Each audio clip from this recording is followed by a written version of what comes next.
Toulon rejoint Grégory Volokin. C'est parti. BFM Business, BFM Bourse, USA Today. Le président de Mescart Financial Services nous accompagne chaque jour. Bonjour Grégory. Les marchés qui sont en train donc d'essayer d'analyser, d'interpréter les chiffres de l'inflation aux États-Unis. On avait eu des prix à la production supérieurs aux attentes, nourrissant les craintes d'une inflation durable. C'était la semaine dernière. Aujourd'hui, c'est l'inverse. On a plutôt un ralentissement sur les prix à la consommation, ralentissement lui plus marqué que prévu. Comment interprétez-vous ce chiffre? Est-ce que c'est le début d'un ralentissement de l'inflation d'après vous, Grégory? C'est la question, c'est pour ça que je pense qu'il faut regarder les détails et c'est la raison pour laquelle j'ai mis des lunettes parce que les détails, il y en a pas mal. Alors d'un côté, évidemment, cette inflation qu'on dit temporaire ou passagère baisse nettement. Alors par exemple, le prix des hôtels sur le mois en baisse de 2,9%, le prix des billets d'avion en baisse de 9%. Et première fois depuis très longtemps, le prix des voitures d'occasion, vous vous souvenez, c'était elle qui montait le plus, en baisse de 1,5%. Vous allez me dire, ça c'est très bien, mais je peux aussi vous répondre, oui, mais ça, c'est de l'inflation qu'on connaissait être temporaire. Alors regardons ce qui monte. Peut-être que c'est ça qui va expliquer un tout petit peu la nervosité du marché. Ce qui monte le plus, c'est l'énergie. L'énergie, c'est pas un problème. Pourquoi? C'est parce que la Fed enlève toujours l'énergie de ses statistiques. Après, vous avez la nourriture. C'est assez difficile de dire si c'est un problème ou pas. Elle est en hausse de 0,4%. La Fed l'enlève aussi de ses statistiques, sauf que le consommateur ne l'enlève pas du tout de ses statistiques. Et le choc au supermarché tous les jours, c'est un choc inflationniste, c'est clair. Et puis, une chose aussi qui est en hausse, c'est les loyers. Et ça a une importance assez importante dans cet indice, puisque le loyer est ce qui est en fait l'équivalent du prix des maisons, fait pratiquement un tiers de cet indice. C'est en hausse de 0,3%. Alors, vous allez me demander pourquoi les marchés baissent un peu. Mais je dirais, première lecture, oui, cette inflation est transitoire, mais dans l'inflation transitoire, il y a quand même des postes qui ne sont pas transitoires. Et puis surtout, si le marché est inquiet, c'est parce qu'en fait, et si cette baisse de l'inflation indiquait un ralentissement de l'économie? Jusque-là, on sait qu'il y a un ralentissement de l'économie.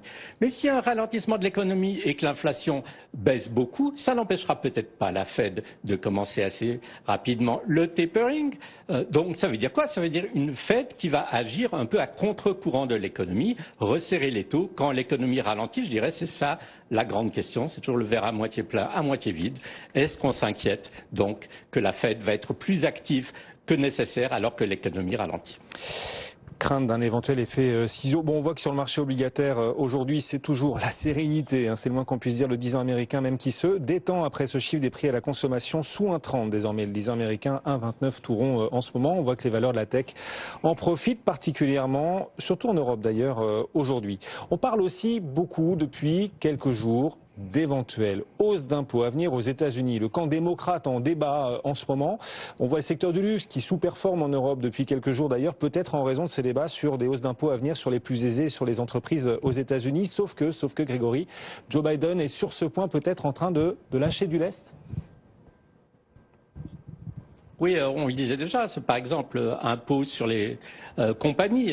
Pour le moment, on parle de 26,5%, il en voulait 28%.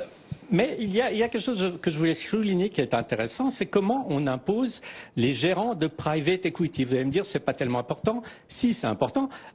Private equity, c'est un des secteurs de l'économie et des investissements où il y a le plus de croissance. Alors pour le moment, quand vous étiez un gérant de private equity, vous placez de l'argent en achetant des participations dans des compagnies.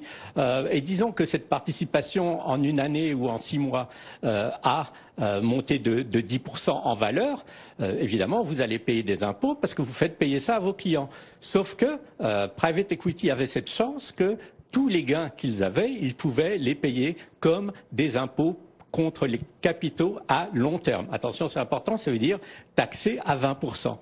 Alors, maintenant, pour l'administration Biden, différence, ces fameux gains qui étaient taxés à 20% parce que c'est du long terme, l'administration et la nouvelle loi va considérer ça comme du short term. Or, le short term ou le court terme, pour les gains, c'est taxé comme les revenus, et on a 38,5% d'impôts pour le moment, et ça peut monter. Donc ça veut dire quoi? Ça veut dire le doublement du taux d'imposition pour tous ces gérants de private equity qui eux-mêmes vont sûrement être des bons clients de LVMH et de Kering. Donc c'est important, tout se tient d'une certaine façon, mais aussi ça montre qu'il faut trouver de l'argent.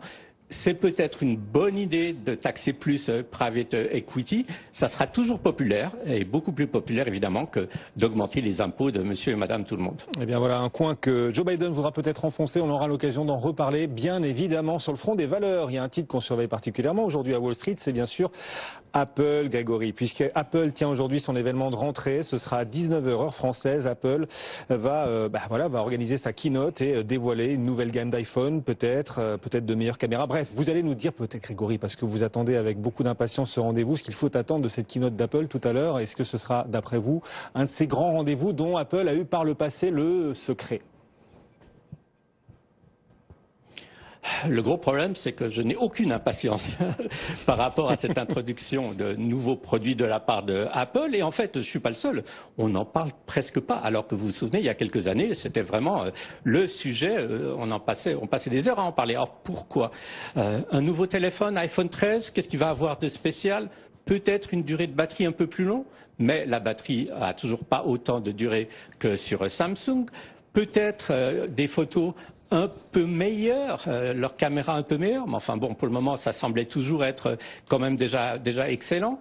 Une chose qui va être intéressante, mais pour l'avenir, un accès aux satellites, ça veut dire donc qu'en fait, au lieu du Wi-Fi, si on est dans un endroit où il n'y a pas de signaux, on pourra utiliser son iPhone pour capter des signaux satellites et faire des retransmissions. Sauf que ça, c'est un peu une musique d'avenir. Donc je dirais, du côté de l'iPhone, on n'attend pas grand-chose de tellement nouveau. Du côté de la montre, on attend peut-être un peu plus, puisque il va y avoir une sorte de nouveau design. Elle va être peut-être plus plate, avec un écran carré, être peut-être un peu plus jolie.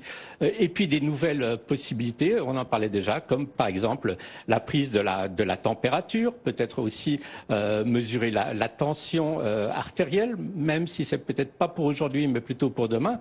Donc au total, je vous dirais, les attentes ne sont pas tellement importantes. Mais je dirais aussi que Apple, ça leur est pratiquement égal. Pourquoi ? C'est parce qu'ils savent très bien que pour l'iPhone, ils sont dans un cycle de renouvellement de téléphone de la part des gens qui, en gros, veulent un iPhone pour atteindre ou utiliser 5G.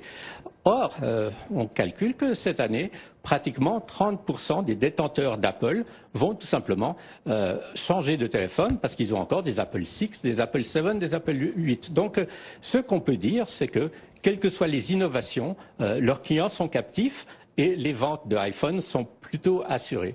Mais l'excitation, malheureusement, n'est pas là et ça se voit assez dans le cours de l'action. Une petite hausse aujourd'hui, mais je parierais même pas qu'après les annonces, l'action ne soit pas en baisse. Et ce qui est frappant, c'est qu'on parle peut-être plus, en revanche, d'Amazon que d'Apple, puisqu'Amazon a annoncé, Grégory, et là pour le coup ça fait l'effet d'un coup de tonnerre, mais un coup de tonnerre peut-être positif, Amazon a annoncé vouloir engager 125 000 personnes avec des avantages financiers très forts aux États-Unis. Bon, ça fait beaucoup d'emplois et en plus des avantages financiers très forts, nous dit Amazon. De quel type d'avantages est-ce que Amazon nous parle? À quoi est-ce qu'on doit s'attendre quand on cherche un emploi et qu'on se dit qu'Amazon est en train d'essayer de recruter? Est-ce que les promesses d'Amazon, à votre avis, sont véritablement fortes? Je pense qu'elles sont très attirantes et ça montre à quel point on a besoin de trouver du personnel. Alors, par exemple, le salaire minimal chez Amazon, qui est déjà aux alentours de 18 $, va passer à 21 pour la plupart des employés, 21 $. Mais il y a des choses encore plus intéressantes. D'abord, ce qu'on appelle un signing bonus. Ça veut dire, le premier jour où vous travaillez, vous avez signé votre contrat, vous recevez de Amazon 3 000 $. Ce n'est pas rien. Et puis Amazon vous promet de vous payer vos études universitaires. Ça, c'est énorme. De payer 2 ans d'université pour ses employés, quand on sait que ça peut coûter jusqu'à 50 ou 60 000 $ par année, c'est très important. Amazon promet aussi de mettre 50% de ce que les employés mettent dans leur fonds de pension chaque année. C'est-à-dire aussi une sorte d'avantage monétaire qui peut être vraiment important. Disons que vous économisez pour votre fonds de pension 1 000 $, Amazon va vous donner 1 000 de plus. Et puis des tas de soins médicaux qui, pour le moment, n'étaient pas évidents et surtout pas évidents aux États-Unis. Couverture, par exemple, pour tout ce qui est lunettes, soins oculaires, soins dentaires.